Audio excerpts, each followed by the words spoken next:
A escuridão da sala parecia engolir cada pensamento de Maria enquanto observava a chuva pela janela. Seus olhos, antes vivazes e determinados, agora refletiam apenas o vazio que crescia em seu interior há meses.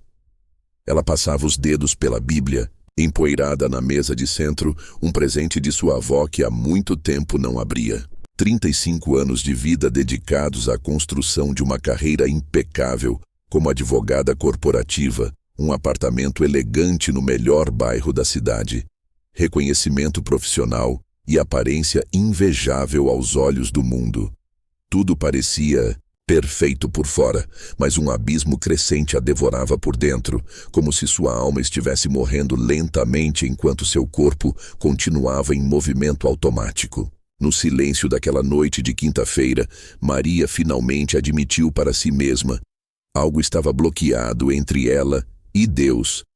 Não era apenas distância, era uma barreira sólida e fria que ela mesma havia construído, tijolo por tijolo, decisão por decisão, ao longo dos últimos 7 anos. O que antes era uma comunhão vibrante, agora não passava de uma memória distante e dolorosa. Seu celular vibrou sobre a mesa de vidro, o nome de sua irmã Júlia piscando na tela pela 3ª vez naquela semana. Quando você vai parar de fugir e voltar para casa espiritualmente? Dizia a mensagem que ela hesitava em responder.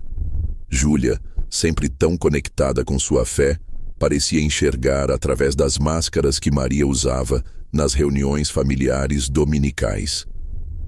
Maria fechou os olhos e deixou-se afundar no sofá de couro italiano que custara 3 meses de seu salário. Lembrava-se perfeitamente do momento em que começou a erguer aquela muralha espiritual. Não foi um grande pecado ou uma rebelião explícita. Foi algo muito mais sutil e, por isso mesmo, mais perigoso. Foi quando decidiu que sua inteligência e capacidade bastariam para construir sua vida, sem submeter seus planos à vontade divina. O Espírito Santo não havia se calado durante todos esses anos. Maria sabia disso. Ele sussurrava em momentos inesperados, no silêncio da madrugada quando a ansiedade a consumia, na voz de pastores que ocasionalmente ouvia no rádio do carro, nas coincidências inexplicáveis que perturbavam sua lógica cartesiana. Mas ela havia desenvolvido uma habilidade impressionante de racionalizar cada toque divino, reduzindo-o a emoções passageiras ou pensamentos aleatórios. Sua carreira brilhante exigia o controle absoluto de cada situação. Como advogada especializada em fusões corporativas, Maria aprendeu a antecipar problemas, manipular cenários e gerenciar crises sem demonstrar qualquer vulnerabilidade. Essa mesma mentalidade estratégica havia se infiltrado em sua espiritualidade, transformando sua relação com Deus em uma negociação fria onde não havia espaço para rendição ou quebrantamento genuíno. Cada novo caso vencido, cada promoção conquistada, cada elogio do conselho diretor era como um tijolo cuidadosamente colocado no muro entre ela e a presença divina. Viu? Consegui sozinha. Era um mantra não verbalizado que pulsava em seu coração enquanto assinava contratos milionários. A autossuficiência tornou-se sua religião não declarada e o sucesso profissional, seu Deus particular, um ídolo tão bem disfarçado que nem ela mesma conseguia enxergar sua verdadeira natureza. O que Maria não percebia era o preço invisível que pagava. As noites de insônia aumentavam, relacionamentos significativos tornavam-se cada vez mais raros, e uma sensação constante de que algo essencial estava faltando a acompanhava até mesmo nos momentos de conquista. O silêncio de Deus não era abandono, era um convite persistente à rendição, mas que exigia dela justamente o que mais temia: perder o controle. Naquela noite de chuva intensa, algo diferente pairava no ar. Maria sentia uma inquietação que não conseguia explicar. como se invisíveis cordas celestiais estivessem sendo movidas em algum lugar além de sua compreensão. O Espírito Santo, em sua infinita paciência e misericórdia, havia preparado um encontro que quebraria finalmente aquela fortaleza de independência orgulhosa. O telefone tocou com um número desconhecido e Maria atendeu por reflexo profissional. Maria, é Carlos Mendonça. A voz do outro lado da linha fez seu coração acelerar imediatamente. Carlos havia sido seu cliente 3 anos atrás. Um poderoso CEO envolvido em um escândalo de fraude corporativa que ela habilmente conseguiu transformar em um processo administrativo menor, salvando sua reputação e liberdade através de manobras legais tecnicamente corretas, mas eticamente questionáveis. A voz de Carlos não tinha mais aquela confiança arrogante que ela conhecia bem. Estava embargada, trêmula, carregada de uma emoção que ela raramente ouvia no mundo corporativo, onde navegava com tanta destreza. Preciso te ver hoje. É urgente. Não posso explicar por telefone, mas eu encontrei algo que vai mudar sua vida. Na verdade, Deus me mostrou algo sobre você que não consigo mais guardar. O instinto imediato de Maria foi recusar. Clientes emocionalmente abalados raramente traziam boas notícias e ela não estava em condições emocionais para lidar com mais um drama corporativo naquela noite. Mas algo inexplicável, aquele mesmo sussurro que ela vinha ignorando há anos, a impediu de encerrar a ligação. Encontre-me no café da Livraria Central em 1 hora, respondeu, surpreendendo a si mesma com a rapidez da decisão. Enquanto dirigia pelas ruas molhadas da cidade, Maria não imaginava que Deus estava orquestrando cada detalhe daquele encontro. Carlos Mendonça não era apenas um ex-cliente. Ele era o instrumento escolhido para expor o segredo que bloqueava o fluxo do Espírito Santo em sua vida. Um segredo que ela mesma havia enterrado tão profundamente que já não conseguia mais acessá-lo conscientemente. O café estava quase vazio quando ela chegou. Apenas um barista sonolento e um casal de idosos no canto. Carlos já a esperava, quase irreconhecível.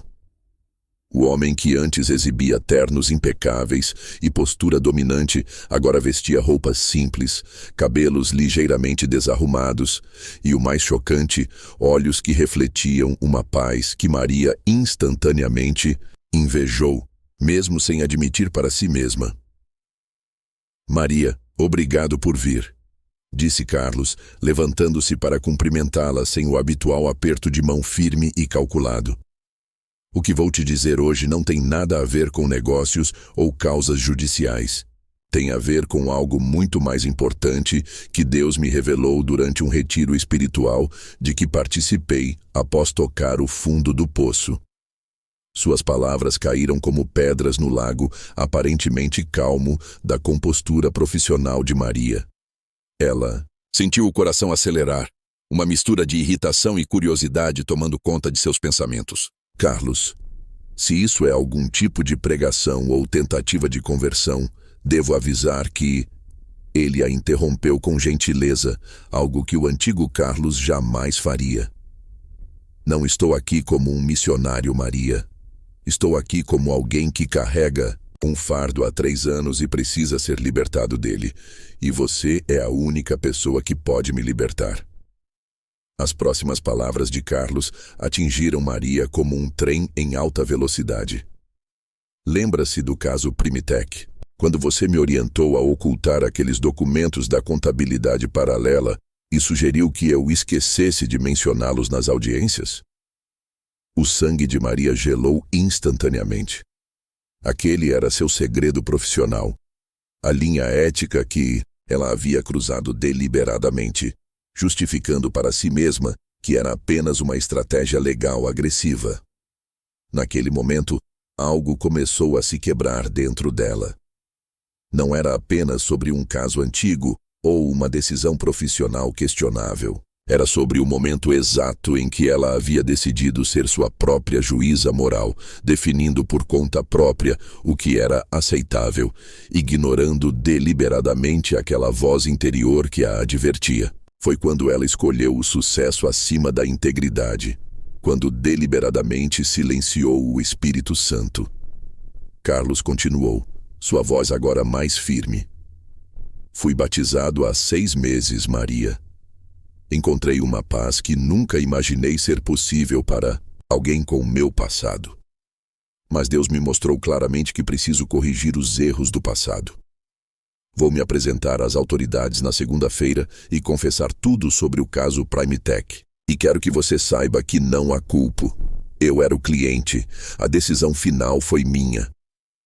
O café na xícara à sua frente esfriava, esquecido, enquanto Maria sentia o chão desaparecer sob seus pés. Sua carreira, sua reputação, tudo pelo que havia trabalhado estava prestes a desmoronar quando Carlos confessasse. Mas algo ainda mais profundo a perturbava. A realização cristalina de que este era o bloqueio, o segredo enterrado que impedia o fluxo do Espírito Santo em sua vida. Não apenas o ato em si, mas a deliberada escolha de ignorar a convicção divina. Por que está me contando isso antes? Por que não simplesmente me denunciar junto com sua confissão? Maria perguntou, sua voz traindo o turbilhão interno que a consumia. A resposta de Carlos veio carregada de uma compaixão que ela não merecia. Porque o mesmo Deus que me perdoou está esperando para te perdoar também.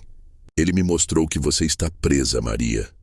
Não por minha causa, mas porque esse segredo tem sido a corrente que te afasta da liberdade espiritual que você conheceu um dia.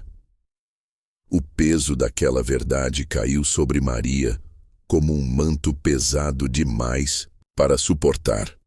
Lágrimas involuntárias brotaram de seus olhos, algo que não acontecia há anos. Não eram lágrimas de medo pelas consequências profissionais, mas de reconhecimento doloroso de como havia se afastado de tudo o que um dia considerou sagrado, de como havia substituído a voz do Espírito Santo por sua própria ambição. Carlos gentilmente colocou sobre a mesa um pequeno cartão. Este é o contato do meu advogado. Ele é cristão e está me orientando sobre como proceder com a confissão de forma que minimize os danos para todos os envolvidos. Você tem até segunda-feira para decidir se quer se antecipar e demonstrar arrependimento voluntário ou esperar as consequências. Ele então se levantou, deixando Maria sozinha com o peso de sua própria história. O caminho de volta para casa foi o mais longo de sua vida. A chuva agora caía com mais força, como se os céus chorassem por ela. Maria dirigia automaticamente enquanto sua mente revivia cada momento em que deliberadamente ignorou os sinais divinos, cada compromisso espiritual que abandonou em nome do sucesso, cada vez que racionalou suas escolhas erradas como necessárias ou justificáveis. Em seu apartamento, o silêncio agora parecia ensurdecedor. Os símbolos de seu sucesso, os quadros caros, os móveis de design, os prêmios profissionais, pareciam zombar dela, testemunhas silenciosas de uma vida construída sobre areia. Maria caiu de joelhos no meio da sala, algo que não fazia desde a faculdade de Direito, quando ainda mantinha viva sua conexão com Deus. Por que agora, Senhor? Por que destruir tudo o que construí? Maria gritou para o teto, suas lágrimas agora incontroláveis. O silêncio que se seguiu foi preenchido por uma certeza que não vinha de sua mente analítica, mas de algum lugar muito mais profundo. Não era Deus quem estava destruindo sua vida. Era Ele, finalmente, respondendo suas orações não verbalizadas, por libertação.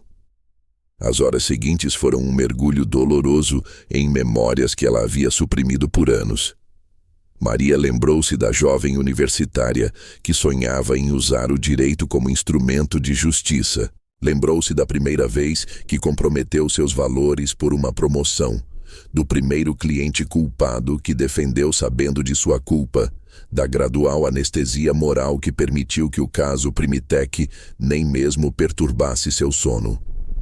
Quando o sol começou a nascer, iluminando timidamente seu apartamento através das cortinas caras, Maria já havia tomado sua decisão. Com mãos trêmulas, discou o número de Júlia, sua irmã.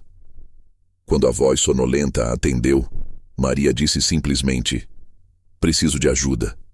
O muro finalmente caiu. Do outro lado da linha, Júlia começou a chorar. Eram lágrimas que havia guardado em anos de intercessão pela irmã perdida. Na segunda-feira seguinte, Maria estava ao lado de Carlos na procuradoria, com seu próprio advogado. Sua confissão antecipada e voluntária surpreendeu até mesmo seus colegas de escritório. As consequências profissionais seriam inevitáveis: suspensão da OAB, possíveis processos, o fim da carreira como a conhecia. Mas enquanto assinava sua declaração, uma paz inexplicável a envolvia.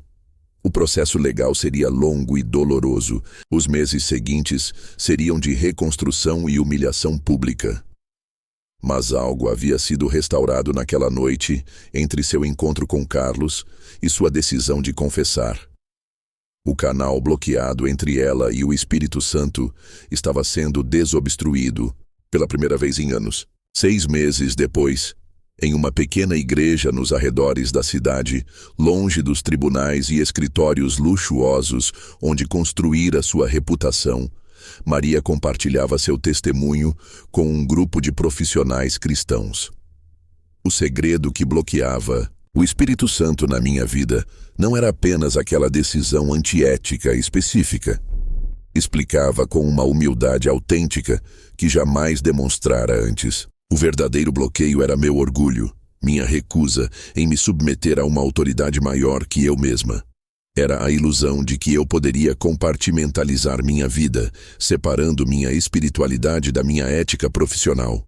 Era a mentira que contei a mim mesma de que o fim justifica os meios, de que o sucesso vale qualquer preço moral. Entre a audiência, sentado discretamente na última fileira, estava Carlos, agora cumprindo serviços comunitários como parte de sua pena reduzida. Seus olhos encontraram os de Maria com um entendimento silencioso que transcendia palavras. Ambos haviam perdido muito nos olhos do mundo, mas recuperado algo infinitamente mais valioso: a capacidade de ouvir e responder à voz do Espírito Santo. Maria continuou: "Descobri da maneira mais difícil que não existe segredo que permaneça oculto para sempre. O que enterramos em nosso interior não desaparece, apenas fermenta, contamina nossa alma e bloqueia nossa conexão com Deus. O Espírito Santo não pode fluir livremente em uma vida construída sobre mentiras, mesmo aquelas que contamos apenas para nós mesmos." Um jovem advogado no público levantou a mão timidamente. "Como você lida com as consequências? Com a carreira destruída, a reputação manchada?" A pergunta que todos queriam fazer. Maria sorriu com uma serenidade que jamais possuíra quando estava no auge do sucesso profissional. "Perdi um escritório, mas reencontrei minha alma. Perdi clientes, mas reconquistei a paz. A verdadeira prisão não eram as possíveis consequências legais, mas as correntes invisíveis que eu mesma havia forjado." Naquela noite, após o encontro, Maria sentou-se sozinha na capela vazia, sua Bíblia, agora sem poeira, aberta em Provérbios 28:13. "Quem esconde os seus pecados não prospera, mas quem os confessa e os abandona encontra misericórdia." As palavras que antes pareciam apenas um conceito religioso abstrato, agora eram a história de sua própria vida, escritas milhares de anos antes em antecipação ao seu coração rebelde. O caminho de restauração não seria rápido nem fácil. Maria agora trabalhava como consultora jurídica em uma ONG, com um salário que representava 1/5 do que ganhava antes. Seu apartamento luxuoso havia sido vendido para pagar indenizações e custos legais. Sua nova vida era materialmente simples, mas espiritualmente rica de uma forma que dinheiro algum poderia comprar. O segredo que bloqueava o Espírito Santo em sua vida havia sido exposto, confessado e perdoado. As cicatrizes permaneceriam como lembretes da misericórdia divina e do alto preço da desobediência. Mas o muro havia caído definitivamente e o fluxo da presença divina agora corria livremente, transformando não apenas sua própria vida, mas alcançando outros através de seu testemunho quebrantado. Maria aprendeu que o verdadeiro sucesso não se media por vitórias nos tribunais ou por reconhecimento profissional, mas pela integridade mantida nos momentos mais desafiadores, quando ninguém estava olhando. Aprendeu que o Espírito Santo não é uma força impessoal ou uma experiência emocional passageira, mas uma pessoa divina que busca relacionamento genuíno e obediência amorosa. Em sua carteira, Maria ainda carregava o cartão que Carlos lhe entregara naquela noite de chuva no café. Não mais como prova de seu fracasso, mas como memorial do momento em que Deus usou seu maior medo para realizar sua maior libertação. Era um lembrete constante de que nenhum segredo vale o preço de perder a comunhão com o Espírito Santo. A história de Maria e Carlos continuaria a impactar vidas nos círculos jurídicos da cidade. Alguns a consideravam uma tola que jogou fora uma carreira brilhante por escrúpulos religiosos. Outros viam nela um exemplo raro de coragem moral em um ambiente profissional frequentemente comprometido.